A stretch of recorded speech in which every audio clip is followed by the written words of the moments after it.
Good morning dear student. Last lecture में हमने chapter electrostatics start किए थे। तो इलेक्ट्रोस्टैटिक्स का इंट्रोडक्शंस हो गया था। तो लास्ट लेक्चर में इलेक्ट्रोस्टैटिक मीन्स होता क्या है कि जिनमें रेस चार्जेस की स्टडी की जाती है उसको क्या बोला जाता है, इलेक्ट्रोस्टैटिक्स। उसमें हमने करंट, रेजिस्टेंस और current, resistance and potential difference हमने पढ़े।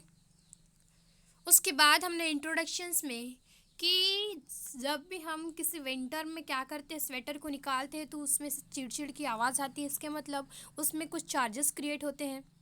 तो ये सब हमने पढ़े। आज का हमारा टॉपिक है basic property of electric charge. Introductions के बाद जो इलेक्ट्रिक चार्ज दिया है वो रिमूव किया गया है। तो आज का हमारा टॉपिक है basic property of electric charge. तो देखो, basic property of electric charge होता क्या है। तो electric charge is additive similar to mass, यानी किसके जैसा होता है, सिमिलर टू मास के जैसा।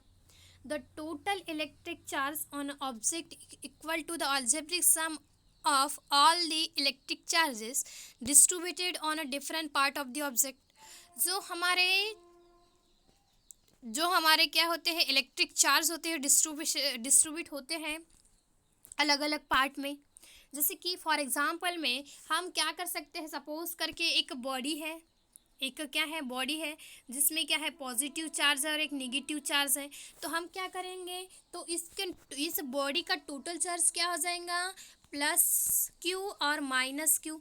इसका मतलब हम क्या कर सकते हो, प्लस क्यू और माइनस क्यू कितना हो जाएगा, ज़ीरो। तो ये जो इस बॉडी का जो टोटल मास है वो कितना हो जाएगा, टोटल चार्ज जो है वो इलेक्ट्रिक चार्ज कितना हो जाएगा, ज़ीरो। तो हम क्या कर सकते हैं, जो चार्जेस है, हम इलेक्ट्रिक चार्जेस है वो डिफरेंट डिफरेंट यानी डिस्ट्रीब्यूट किए गए, किसी बॉडी में डिस्ट्रीब्यूट की जाती है, तो हम उसको क्या कर सकते हैं, अलजेब्रिक सम। अलजेब्रिक सम यानी पॉजिटिव और निगेटिव कर सकते हैं। उसके बाद है it may be pointed out, it may be pointed out while taking electric sum, algebraic sum, the sign positive और निगेटिव। और दोनों ही क्या होते हैं, किसका हम अलजेब्रिक सम कर सकते हैं, पॉजिटिव और निगेटिव चार्जेस का। अब the electric charges must be taken into account, यानी हम क्या कर सकते हैं, हम जो इलेक्ट्रिक चार्जेस हैं उनको क्या कर सकते हैं, काउंट कर सकते हैं। thus if two bodies have equal and opposite charges, the net charge on the system of the two bodies is zero। और किसी भी बॉडीज का जो नेट चार्ज होता है वो क्या होता है, ज़ीरो। यानी जितने उसके अपोजिट, जितने प्लस चार्ज रहेंगे, जितने पॉजिटिव चार्ज रहेंगे, उतने ही क्या रहेंगे, निगेटिव चार्ज रहेंगे। तो किसी बॉडी में अगर टोटल चार्ज हम निकालने जाएंगे, नेट चार्ज निकालने जाएंगे, तो वो कितना हो जाएगा, ज़ीरो। उसके बाद है this is similar to that in case of atom where the nucleus is positively charged and this charge is equal to the negative charge of the electron, making the atom electrically neutral। suppose करके क्या लिया गया है, एक atom, एक क्या, in case of atom where the nucleus is positive, यानी किसी एटम में, आपको पता है किसी एटम में क्या होते हैं, न्यूक्लियस में पॉजिटिव और निगेटिव चार्ज, पॉजिटिव और निगेटिव चार्ज होते हैं। न्यूक्लियस में रहते हैं ना, प्रोटॉन और न्यूट्रॉन्स रहते हैं, प्रोटॉन और न्यूट्रॉन्स रहते हैं। अब क्या होते हैं, जितने प्रोटॉन्स रहेंगे उतने न्यूट्रॉन्स रहेंगे, तो वो जो चार्ज है, वो जो न्यूक्लियस है वो क्या हो जाएगा, न्यूट्रल हो जाएगा। तो निगेटिव, जितने पॉजिटिव चार्ज रहेंगे उतने ही क्या रहेंगे, निगेटिव चार्ज रहेंगे। तो वो जो एटम है वो क्या हो जाएगा, इलेक्ट्रिकली न्यूट्रल। उसके बाद देखो, if the electron making the atom electrically neutral, it is interesting the compare of additive property of a charge with that of mass। ये किससे कंपेयर है, मास से। the mass of the particle constituting an object are always positive, whereas the charge distributed on a different part of the object may be positive or negative। तो ये किस में होता है, किसी ऑब्जेक्ट में अगर वो उसमें पॉजिटिव और निगेटिव चार्ज है तो दोनों वो डिस्ट्रीब्यूट होते हैं, दोनों में क्या रहते हैं, दोनों बॉडी में क्या रहते हैं, पॉजिटिव और निगेटिव चार्ज रहते हैं। The total mass of object is always positive, whereas the total charge on the object may be positive, zero or negative। यानी जीरो मीन्स क्या होता है आपको पता है, अगर किसी बॉडी में क्या होते हैं, एक पॉजिटिव चार्ज, दूसरा नेगेटिव चार्ज, और तीसरा क्या होता है, न्यूट्रल। न्यूट्रल मीन्स क्या होता है, what is neutral, neutral means zero, यानी वो पूरा न्यूट्रल हो जाता है, जिसको क्या बोला जाता है, न्यूट्रल। पॉजिटिव में पॉजिटिव प्लस वाला चार्ज रहता है, नेगेटिव में नेगेटिव, और न्यूट्रल मीन्स नल, जिसको हम क्या बोलेंगे, नल। उसके बाद देखो क्वांटिनाइजेशन ऑफ चार्ज, तो क्वांटिनाइजेशन ऑफ चार्ज क्या होता है, तो the minimum value of the charge on an electron as determined by the Millikan's oil drop experiment, यानी जो मिनिमम वैल्यू होती है किसकी, चार्ज की, वो कितनी होती है, किसने बताया, डिटरमाइन किया है, मिलीकन्स ऑयल ड्रॉप एक्सपेरिमेंट किया उन्होंने कि वो चार्ज की कितनी मिनिमम वैल्यू हो सकती है, कम से कम कितनी हो सकती है, ई इक्वल टू कितनी, e equal to 1.6 into 10 minus 19 C means होता है coulomb. This is called electric elementary charge, ये क्या है, elementary charge. Here C stand for coulomb which is the unit of in SI system, जो coulomb है वो क्या है, एसआई सिस्टम है, यूनिट है। Unit of charge is define in article 10.43, so define किया गया unit of charge. Since proton positive charge होता है, इलेक्ट्रॉन नेगेटिव चार्ज होता है, are the charge particle constituting matters, the charge on an object must be integral multiply of plus minus e. तो जो charge होता है, चार्ज का formula है Q equal to plus minus n e. What is n, n is integer, और e क्या है, what is e, e means है चार्ज, ई मीन्स क्या है, चार्ज की वैल्यू कितनी होती है, 1.6 इंटू 10 माइनस 19 कूलम, ओके, कितनी होती है, माइनस 19 कूलम, इतनी होती है, और कूलम क्या है, उसका यूनिट है। उसके बाद देखो कि further charge and object can be increase और decreases in a multiple of ई।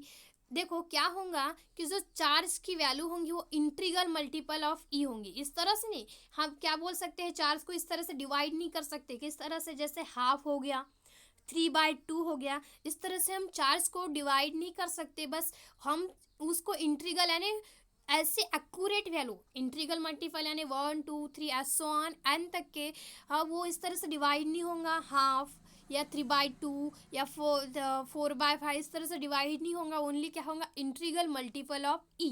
यानी जो ई है वो इलेक्ट्रॉन की वैल्यू कितनी होती है, 1.6, हम इसको डिवाइड नहीं कर सकते, यानी 1.6 डिवाइडेड बाई 2, यानी इस तरह से एक चार्ज की जो वैल्यू होंगी वो कितनी होंगी, 1.6 इंटू 10 माइनस 19 कूलम, और वो क्या होगा, इंटीग्रल मल्टीपल एंड इंटीजर से ही मल्टीप्लाई होगा, okay.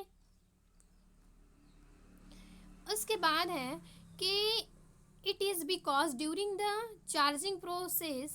charging process an integral number of electron can be transferred from one body to the other body. This is known as quantization of charge और a discrete nature of the charge। देखो हम जो एक body से दूसरे body में अगर charge को हम ट्रांसफ़र कर रहे हैं तो वो किसे होगा, इंटीग्रल मल्टीपल ऑफ इंटीजर, यानी हम जैसे इंटीजर है, इंटीग्रल मल्टीपल से इंटीग्रल मल्टीपल ऑफ इलेक्ट्रॉन, यानी 1 इलेक्ट्रॉन्स को हम क्या कर सकते हैं, चार्ज को ट्रांसफ़र कर सकते हैं, या 2 इलेक्ट्रॉन्स को हम ले सकते हैं, लेकिन हाफ इलेक्ट्रॉन्स को हम ट्रांसफ़र नहीं कर सकते, उसी को ही क्या बोला जाता है, क्वांटिनाइजेशन ऑफ चार्ज, यानी fix value, okay. The discrete nature of electric charge is usually not observable in a practice. It is because the magnitude of elementary electric charge E is extremely small. हम उसको बस क्या, उसको observable, उसको हम practice से इस तरह से हम उसको देख नहीं सकते, बट इलेक्ट्रॉन्स की वैल्यू कितनी होती है, 1.6, इतना छोटा रहता है, यानी 0.0000 समथिंग, इस तरह से बहुत निग्लिजिबल, बहुत स्मॉल होता है। Due to this the number of elementary charge involve in a charging an object become extremely large. Suppose for example when a glass rod is rubbered with a silk, glass rod को हम क्या करेंगे, रब करेंगे, यानी इस तरह से घिसेंगे, किस पे, सिल्क से, सिल्क के कपड़े से, और charge on order of 1 microcoulomb, mu यानी होता है माइक्रोकूलम, म्यू मीन्स होता है माइक्रो, ओके, क्या होता है, माइक्रो, तो mu means micro, micro coulomb 10⁻⁻6 coulomb appear on the glass rod और सिल्क, किसके ऊपर, ग्लास रॉड और सिल्क के ऊपर। Since elementary charge E equal to 1.6 in 10⁻⁻90 coulomb, the number of elementary charge on the glass rod is given by, तो कितना होगा, n is equal to 10⁻6 divided by 1.6 into 10⁻⁻19, तो कितना होगा, इस तरह से आपको कैलकुलेट करना है। 1 डिवाइडेड बाय 1.6, ये जो 19 है ऊपर चला गया तो कितना होगा, 10⁻6 इंटू 10⁻19, तो सॉरी +19, तो -6 और +19 कितना होगा, +13। ओके, +13। अगर हम 1 डिवाइडेड बाय 1.6 करते हैं तो उसमें से एक ज़ीरो इधर की उधर हो जाएगा, यानी हम क्या कर सकते हैं, उसमें से पॉइंट में हम उसको क्या करना है, कन्वर्ट करना है, तो कितना आएगा, 10⁻12। Since it is tremendously large number, the quantization of a charge is not observed. The one usually observe a continue variation of the charge. ये इतना छोटा रहता, इतना लार्ज नंबर रहता है ना, इतना छोटा रहता है कि जिसको हम क्या ऑब्जर्व नहीं कर सकते। ओके, यानी देखो कि ये क्या हो रहा है, इतना large number, since it is a tremendously large number रहता है ना, यानी 10⁻12 यानी कितना हो गया, यानी इसमें कितना हो गया, 10⁻12 यानी पॉजिटिव है, उससे मल्टीप्लाई करेंगे 10 10 10 10, तो कितना आएगा, बहुत बड़ा, तो इतना ट्रेमेंडियसली लार्ज है। ओके, इसके बाद का हम नेक्स्ट लेक्चर में देखें।